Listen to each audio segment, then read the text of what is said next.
ये देवभूमि में वापस आने का मौका मिला और बद्रीनाथ भगवान के दर्शन हुए। इसका मैं सौभाग्य मेरा मानता हूं और पूरे उत्तराखंड में मैं हर एक साल आता हूं और पूरे उत्तराखंड में जो प्रोग्रेस हुआ है ये हमारे प्रिय चीफ मिनिस्टर की लीडरशिप में हुआ है और ये अनप्रेसिडेंटेड प्रोग्रेस है और इससे यात्रियों को और स्टेट का भी आगे बहुत बहुत जो आज हुआ है वो अगले 10 साल में बहुत लोग आएंगे और पूरे स्टेट की प्रगति होगी।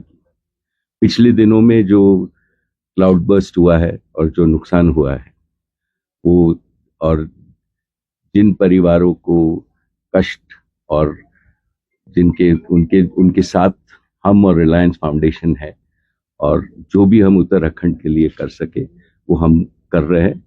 मेरी सभी परिवारों से उनके लिए सद्भावना। और अभी दिवाली अगले हफ्ते ही आ रही है और मेरी तरफ से सभी उत्तराखंड वासियों को बहुत बहुत शुभकामनाएं।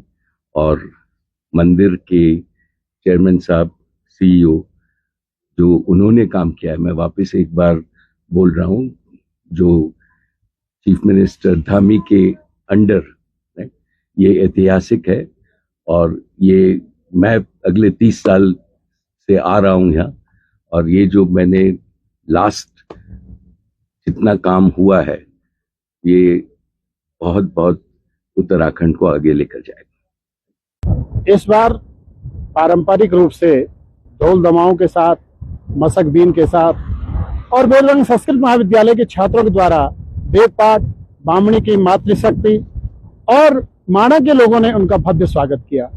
उसके बाद वो भगवान बद्री विशाल के यहाँ उन्होंने दर्शन किया और भगवान से उन्होंने अपने पूरे देश के लिए मनोकामना की। और उसके बाद लक्ष्मी मंदिर और घंटाकर्ण की पूजा करते हुए उन्होंने मंदिर समिति को 10 करोड़ रुपया, 5 केदारनाथ को और 5 बद्रीनाथ को उन्होंने आज हर साल वो भेंट स्वरूप देते हैं। पहले वो 5 करोड़, इस साल 10 करोड़ रुपया उन्होंने दिया और आगे भी उन्होंने ये कहा है कि मैं बद्रीनाथ के लिए जो भी बद्रीनाथ केदारनाथ मंदिर समिति जो भी प्रस्ताव देगी, चाहे तुलसी के संबंध में, चाहे आवास के संबंध में, हम उसको पूर्ण रूप से करेंगे। ऐसा उन्होंने पूर्ण रूप से हमको आश्वासित किया।